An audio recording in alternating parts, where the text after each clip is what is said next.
ഏൽപ്പിച്ചിട്ടുണ്ടായിരുന്നോ? എവിടെയുള്ള document? ആ ഇവിടെ വരാൻ ഒരു 50,000 റുപ്യ ഏൽപ്പിച്ചിട്ടുണ്ടായിരുന്നോ? തരാൻ പറഞ്ഞ ഒരു 50,000 റുപ്യന്റെ ഒരു ഡോക്യുമെന്റും ഇല്ല. എന്താ പിന്നെ ഹാപ്പി ബർത്ത്ഡേ.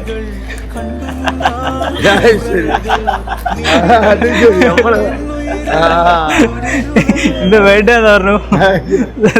എന്താ ഗിഫ്റ്റ് ഉണ്ട്, കേക്ക് ഉണ്ട്, ഡ്രസ്.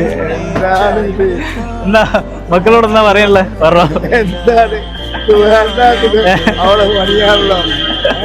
സന്തോഷായ